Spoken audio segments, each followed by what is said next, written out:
Imagine a pot full of delicious pasta, Orzo pasta salad with mushrooms, tomatoes, basil, all the herbs from your garden. I cannot wait. Here I go. First, let's start with the fresh ingredients for this Orzo pasta salad. You can eat it cold or you can eat it warm, however you like. It's so easy and delicious. Let's start with your favorite box of Orzo, half your whole cherry tomatoes, good sliced mushrooms, a can of artichoke hearts, a handful of spinach, about a cup of Parmesan cheese, a fresh mozzarella ball, your favorite Italian seasoning, some good chopped garlic, and finally some fresh herbs like basil, oregano, and parsley. Oh, and of course, plenty of good olive oil. Another big ingredient that you need, or big utensil you need, is your biggest pot. I realize not everybody has this huge pot that I do have, but just a skillet that is a deeper skillet would work, because you're gonna mix all these ingredients with your Orzo once it's ready. Don't forget to salt your water for your pasta. It needs to taste like the ocean. Italian Orzo looks like rice, but it's actually tiny pasta. Drop your pasta, give it a good stir so they don't stick, and boil it until ready for about 10 minutes. Here we go. Put your big pan in a high heat stove and add oil enough to cover the whole bottom of the pan. I have all my ingredients ready to my right so I can go really fast. When your olive oil is super hot, add the mushrooms.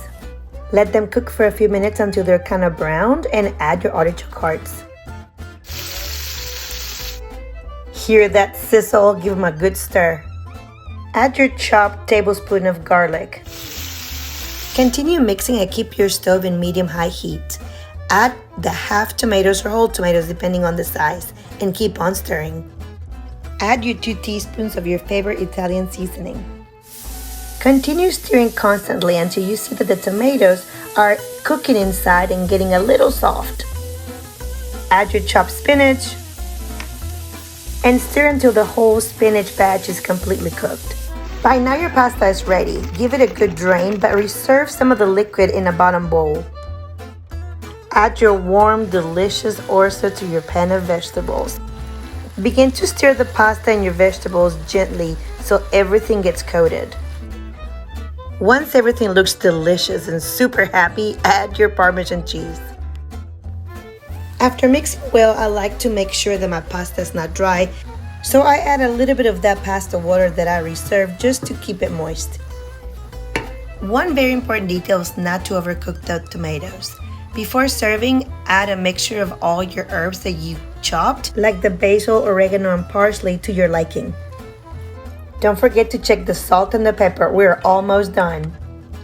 Because this dish couldn't get more delicious, add chunks of the mozzarella and let it melt softly as you stir your dish right before serving.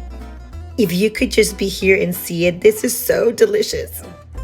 I was gonna serve myself a dish, but who am I joking? I just wanna dive into this delicious mozzarella rich pasta side for tonight. Delicious. I can taste the oregano and the basil. The tomato just pops in your mouth. From my kitchen to yours. Enjoy.